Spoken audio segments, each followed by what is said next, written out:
Gaffer, thanks for joining us. Is there an extra spring in everybody's step following the win on Tuesday?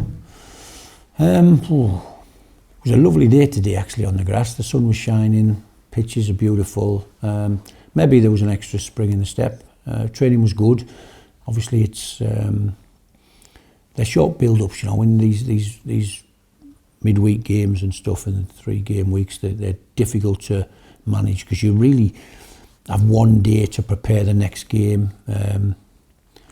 Preparation for this game, of course, a team I know pretty well, all the players I know pretty well. A tweak with the formation that they play now, of course, from the time I managed them. But yeah, it's a good game, a big game. Obviously, I'm hearing there's going to be a big turnout, and we just have to try and find a performance to make the day a good day for everybody.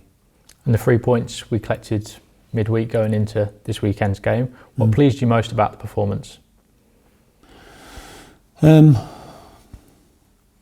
like lots of things that the team are trying to do. You know, I couldn't sit there and think, wow, it's a perfect performance. If anything, I thought we were a bit slow in the build-up in the first half, I think, and yet I do want us to try and build, but I do play like low-risk build. I don't want 10 passes in our own box thinking we're clever, but I would rather build up with control, and it hasn't always been that way, of course, and so it's sometimes the transition of trying to get to a team that is comfortable with the ball is takes a bit of time, and I thought at times we were a bit slow in the build, but generally good, created chances. You know, I think the chances created in the team since we've been here has increased substantially. I think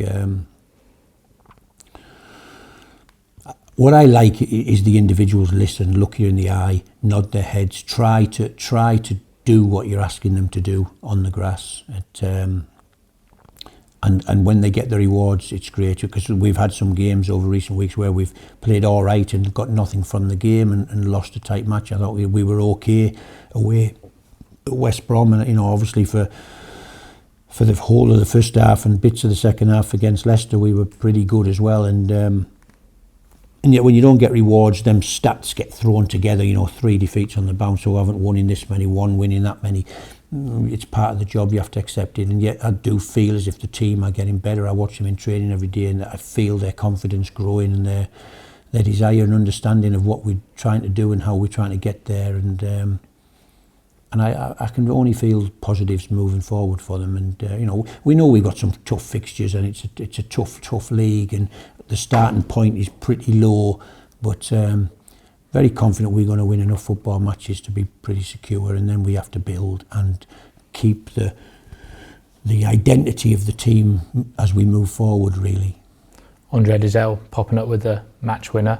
I know he's a player that's been brought in to sort of dictate and start those attacks from midfield, but great to see him being in the right place, right time. Yeah. No, he has a licence to join. You know, bottom line, modern day football, lots of your players transition position, really, if that sort of makes sense. So a 6 becomes an 8, an 8 becomes a 10. You know, a fullback can come and play centre mid, a winger comes a second 10 and create a box. The players have licence to fill the spaces on the pitch, and so Andre has a licence to get in the box if Pick stand behind him and hold in the middle of the pitch, and vice versa. Pick can get in and around the edge of the box with he's got a rocket in both feet when he wants to shoot, and we'll get him higher up the pitch as we move the team forward and progress. But yeah, great that he scored the goal. Great for his confidence, you know, of a lad coming in on loan and helping us win a football match. It's great. And as you alluded to, attention quickly turns to Saturday, and key to take the momentum from midweek into this one. Yeah, we try to. Again, as I said, I'm aware that there'll be a big crowd at the weekend, and it'll help the whole environment of the day, really. I think, you know, Sunderland, obviously, wherever they go, they fill their allocation. Their area will be full. Just hope the Blues fans can come and see a team that are giving everything they've got. They're ultra competitive, play on the front foot, ask questions of the opposition, defend well, make good decisions, and we're trying to give them a team to be proud of, really, that plays a brand of football that is exciting for them to watch, and they'll see an identity of the team and understand how we want to do it, and as we move forward, hopefully they understand what the team looks like and they're supportive of it, and we can give them positive results as we move on. And expected to be the biggest home crowd in 5 years, and there's been little glimpses this season of the intimidating atmosphere that there can be at St Andrews at Knighthead Park, but I think it really could be something special on Saturday.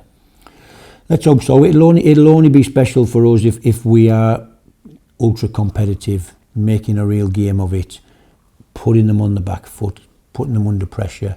Obviously they've lost midweek, and that really heightens, having managed Sunderland, that really heightens their adrenaline levels for that team. It's very difficult for Sunderland to lose 2 or 3 on the bounce with the expectation of 46,000 people expecting, really. And so the players will come with a real intensity, I'm sure.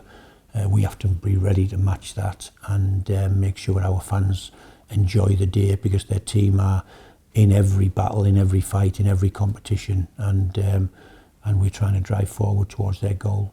And another former club of yours, the opposition in Sunderland, does this one feel slightly different given your sort of allegiances to the North East, and obviously it was your most recent job before coming here?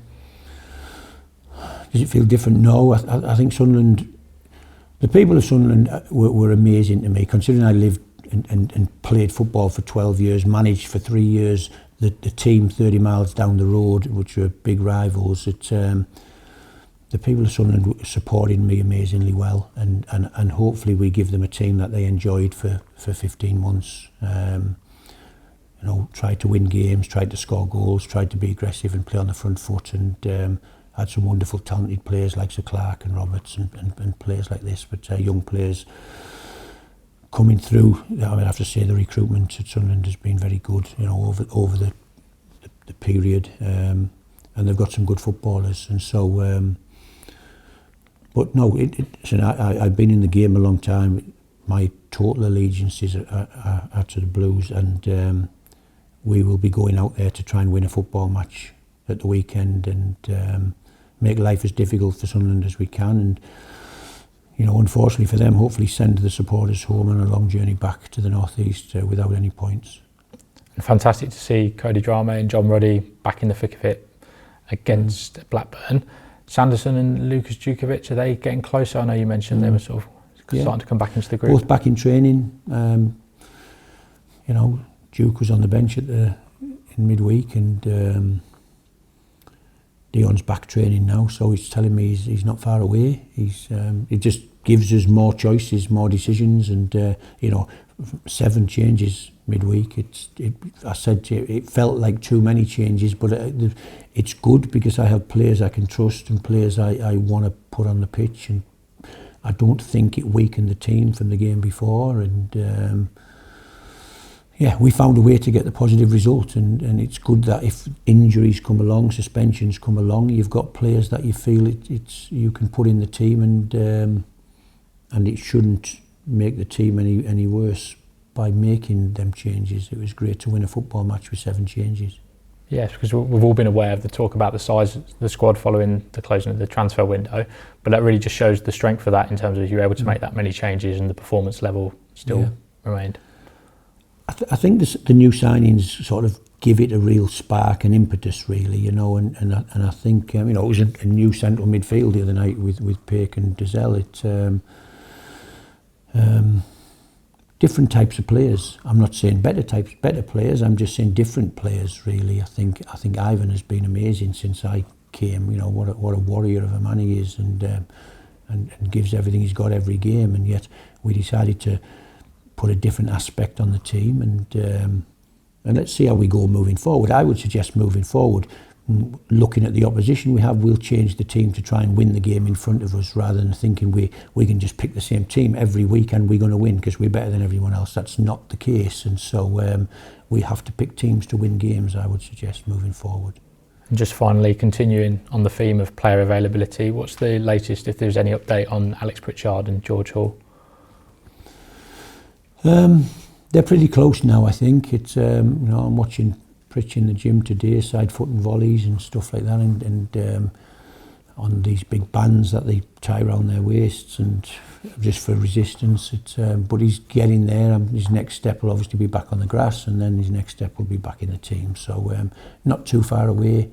George, you know, similar really. We've been, he obviously had a run out in the 21s, and so yeah, just nurturing them back in, I think, is the best way to say it. Thanks for your time. Okay, thank you.